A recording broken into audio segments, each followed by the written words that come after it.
सभी को नमस्ते।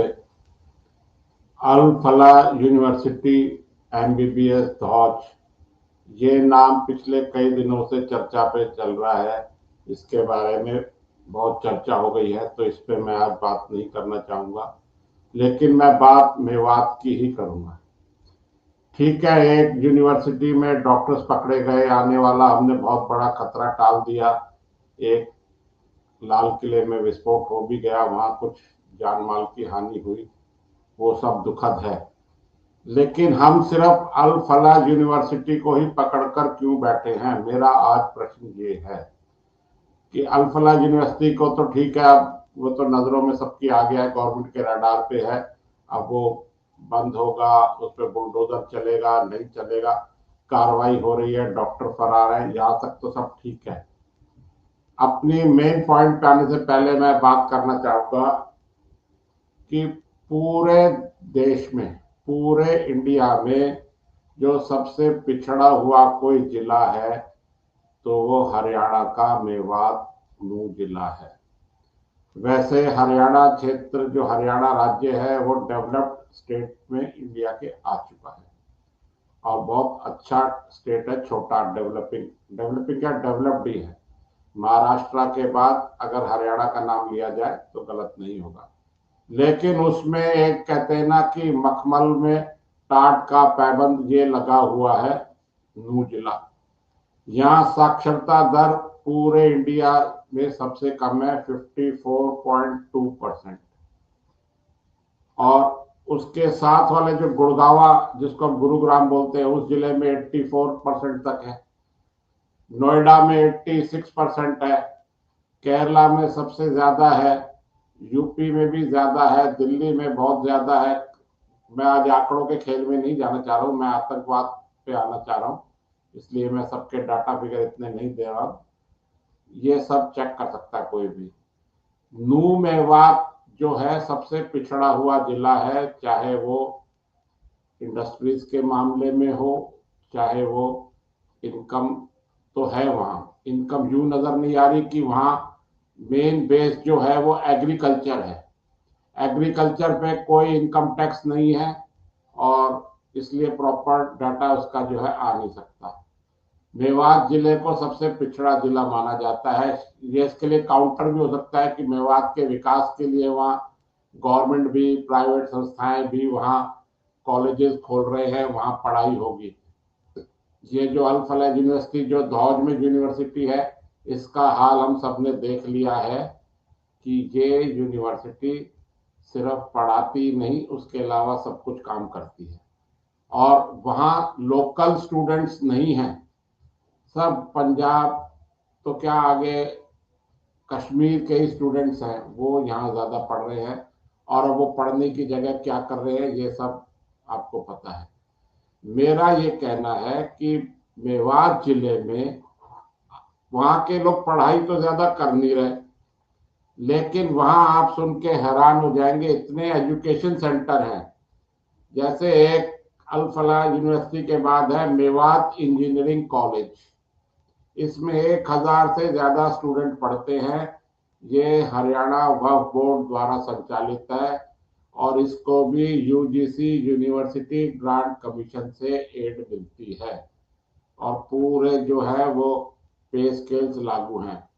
वहाँ स्टूडेंट्स कितने पढ़ते हैं कितने नहीं पढ़ते, यह एक जांच का विषय है और कहीं जांच अगर हो तो इसका हाल भी धौज के कॉलेज जैसा ही निकल जाए तो कोई बड़ी बात नहीं होगी। इसके अलावा वहाँ यासीन मेव डिग्री कॉलेज है, ये भी डिग्री देता है बिना फीस लेके। और इसके संस्थापकों में से एक है तैयब हुसैन, वो जबकि एमएलए थे। इनका एक मैं आपको किस्सा बताना चाहूंगा। 1992 में ये वहाँ एमएलए थे हरियाणा में, और उसी टाइम 6 दिसंबर को बाबरी ढांचा ढाया गया था। तो कुछ पुलिस वालों ने इनको पकड़ने के लिए, लोगों ने नूह में इनकी, उस टाइम मारुति वैन थी इनके पास और बड़ी बड़ी गाड़ियां उस टाइम आज से पहले नहीं थी, तो उनको रोकने की कोशिश करी। तो इन्होंने अपने ड्राइवर को कहा, इन सभी पुलिस वालों को आप जो है वो कुचल दें, और वो कुचलता हुआ और भाग गया। वो गाड़ी छोटी थी, पुलिस वालों को, स्थानीय लोगों को चोट वगैरह आई, लेकिन कोई उसमें बड़ा हादसा नहीं हुआ। तो इस फितरत के तो थे ये हमारे एमएलए। अब ये नहीं है, मरहूम है, तो इनके लिए ज्यादा कहना भी ठीक नहीं है। यासीन में डिग्री कॉलेज, यहाँ भी सिर्फ जो है, आप जाके देखें जितने स्टूडेंट्स हैं वो सिर्फ डिग्री लेते हैं, और वो भी सब बाहर के स्टूडेंट्स हैं। जिनको कहीं एडमिशन नहीं मिलता वो यहाँ आके एडमिशन ले लेते हैं, पेपर दे देते हैं, ये पास करा देते हैं, ऐसा रिपोर्ट है। और इसके अलावा वहाँ बहुत और भी कॉलेजेस हैं। अल फलाह हो गया, यासीन मेवा हो गया, न्यू मेवात है वहाँ कॉलेज, और ऐसे वहाँ कई डिग्री कॉलेज हैं जो सिर्फ पढ़ाई के नाम पर जो है वो पैसे ले रहे हैं और डिग्री दे रहे हैं। हो सकता है पुलिस इनकी जांच कर रही हो, अगर नहीं कर रही है तो मैं चाहूंगा, या हमारे देश की जो शांति प्रिय जनता है वो चाहेगी कि इनकी भी जांच एक बारी हो जाए। आपको मैं याद दिला दूं कि साइबर क्राइम जो है इंडिया में, जो ओटीपी बताना और आपका इनाम निकला है, ये निकला है, ये सब नू से ही होता है। और नू में एक अलग से साइबर क्राइम का थाना बनाया गया है। अच्छा, 2023 में, अगस्त 2023 में एक हिंदुओं की यात्रा पर जो इन्होंने पथराव किया था, उस टाइम हरियाणा में खट्टर सरकार थी, तो उस पथराव में उन्होंने अपना सारा गुस्सा जो है, नू में जो एक साइबर क्राइम का थाना था उसको उन्होंने पूरी तरीके से तहस नहस कर दिया, जिसकी ज्यादा चर्चा नहीं हुई, क्योंकि यहाँ से ही खेतों में, जंगलों में बैठकर यहाँ के जो लोग हैं जिसे लोकेशन पता नहीं लग सके, और ये क्राइम वगैरह ऑनलाइन या फ्रॉड या ओटीपी फ्रॉड भी कह सकते हैं, वो करते थे और अब भी करते हैं। थाना भी अभी तक पूरा रिकंस्ट्रक्ट नहीं हुआ है, 2 साल हो गए, पूरी तरीके से ऑपरेशनल नहीं हुआ है। उन्होंने, उनका निशाना हिंदुओं के, वो शोभा यात्रा तो थी ही, साथ साथ ये भी था। अब मैं इसमें कहना चाहता हूं, सबसे कम साक्षरता दर यहाँ है और सबसे ज्यादा वहाँ universities, college, engineering college, medical college सब यहीं खुले हुए हैं। तो इनमें स्टूडेंट्स कहाँ से आते, क्या होता है? ये सब कहीं आतंकवाद के अड्डे तो नहीं है, ऐसी मैं आशंका जाहिर कर रहा हूँ, जिसकी जांच होनी चाहिए। बाकी आप भी इसके बारे में सोचें कि दिल्ली से बिल्कुल सटा हुआ है हमारा मेवात जिला। मेवात जिला नाम था, इसका बीजेपी सरकार ने नू कर दिया है जिला। नू जिला दिल्ली से 50, 60, 70 किलोमीटर बाद शुरू हो जाता है, जो एक तरफ राजस्थान के अलवर जिले से लगता है, दूसरी तरफ भरतपुर डीग जिले से लगता है। और ये बिल्कुल हमारे जो है राजधानी के पास में एक एटम बम तैयार हो रहा है। राहुल गांधी जो कहते हैं ना, हाइड्रोजन बम तैयार कर रहा हूं, मुझे लगता है कहीं वो इस मेवात की बात तो नहीं कर रहे और हम समझ ही नहीं पा रहे हो। हमारा ध्यान जो है वो वोट चोरी और इस तरफ हो, और ये हाइड्रोजन बम उनकी सहायता से यहाँ तैयार हो रहे हो। इनकी जांच बहुत जरूरी है। हम अल फला यूनिवर्सिटी जो उसका जावेद सिद्दीकी पकड़ा गया है ओनर, उस पर तो अब कार्रवाई हो जाएगी, लेकिन यहाँ भी सरकार को, जनता को ध्यान देने की जरूरत है।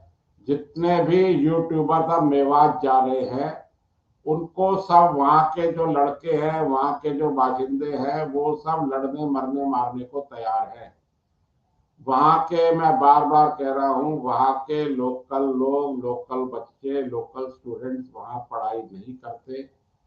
वहाँ जो उनकी जीविका का साधन है वो है कृषि, एग्रीकल्चर और ट्रांसपोर्ट बिजनेस।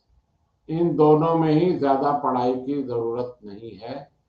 90% जो है इस इलाके में ट्रक बिजनेस अब इन्हीं शांति प्रिय लोगों के हाथ में है। यह जांच का विषय है। बाकी आप स्वयं सोचें कि मेरी बात में कहाँ तक सच्चाई हो सकती है। मैं इसी एरिया का रहने वाला हूँ, इसलिए मैं बचपन से ही इस एरिया को देख रहा हूँ। यहाँ जगह जगह मस्जिद मज़ारे फंडिंग हो रही है। यहाँ एक जगह है मालव, वहाँ आज से 40 साल पहले सबको पता है कि वहाँ बाहर के फंड से बहुत लंबी चौड़ी मस्जिद बनाई गई थी। और मैं अपना खुद जाते जाते अपना किस्सा बता जाऊं, आज से कोई 40 साल पहले मैं अपनी फैमिली के साथ अपने पेरेंट्स के साथ गुड़गांव से जयपुर जा रहा था। उस टाइम बसें वाया इधर से जाती थी, सीधा रास्ता शुरू नहीं हुआ था।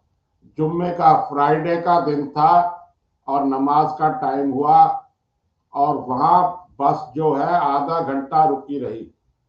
कुछ लोग इसमें बैठे थे, उनको नमाज पढ़नी थी। वो ड्राइवर को डांट के गए कि हम नमाज पढ़ के आ रहे हैं, जब तक गाड़ी मत चलाना।